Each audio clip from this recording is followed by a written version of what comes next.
12 June 2025 তারিখে ঘটে যাওয়া air India flight AI-171 Boeing 787-8 এর সাথে কি ঘটেছিল সত্যি তা জানলে অবাক হবেন। ফ্লাইট AI-171 আহমেদাবাদ থেকে লন্ডন গ্যাটউইকের উদ্দেশ্যে যাত্রা করেছিল। উড্ডয়নের মাত্র 36 সেকেন্ড পরে বিমানটি উচ্চতা হারিয়ে ফেলে মে-ডে কল জারি করে এবং মেঘানী নগরের বিজে মেডিকেল কলেজের মেস হল এবং হোস্টেল এলাকায় বিধ্বস্ত হয়। দুর্ঘটনার ফলে একটি বিশাল বিস্ফোরণ ঘটে যা ভবন এবং আশেপাশের এলাকা ধোঁয়া এবং আগুনে ঢেকে দেয়।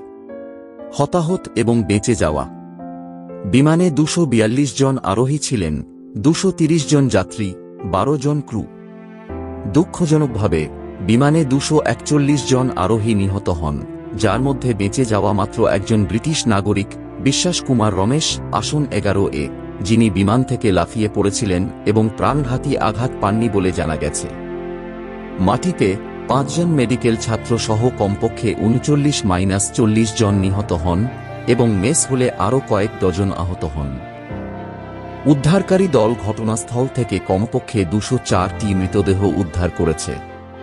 প্রতিক্রিয়া ও তদন্ত: উদ্ধার অভিযানে সিআরপিএফ, এনডিআরএফ, ভারতীয় সেনাবাহিনী, স্থানীয় পুলিশ, স্নিফার কুকুর এবং আরও অনেকে অংশ নিয়েছে, যারা প্রচণ্ড তাপ এবং ধ্বংসাবশেষের সাথে লড়াই করছে।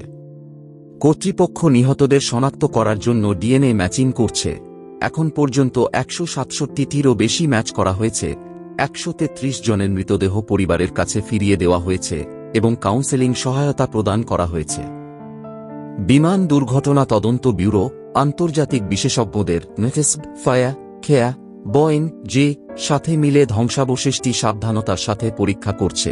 বর্ষার হস্তক্ষেপের বিষয়ে উদ্বেগের সাথে কারণ নির্ধারণের জন্য ব্ল্যাক বক্সটি উদ্ধার করা হয়েছে। প্রাথমিক অনুমান অনুযায়ী পাখির ধাক্কার কারণে ইঞ্জিনে বিকল হওয়ার সম্ভাবনা রয়েছে, তবে পূর্ণ তদন্তের জন্য সিদ্ধান্তের অপেক্ষায় রয়েছে।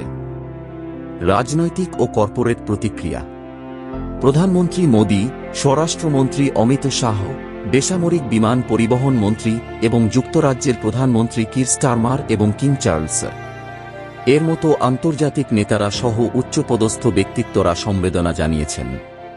টাটা গ্রুপ এবং এয়ার ইন্ডিয়া আর্থিক সহায়তার প্রতিশ্রুতি দিয়েছে, নিহতদের পরিবার প্রতি ₹1 কোটি এবং আহতদের জন্য সম্পূর্ণ চিকিৎসা কভারেজ।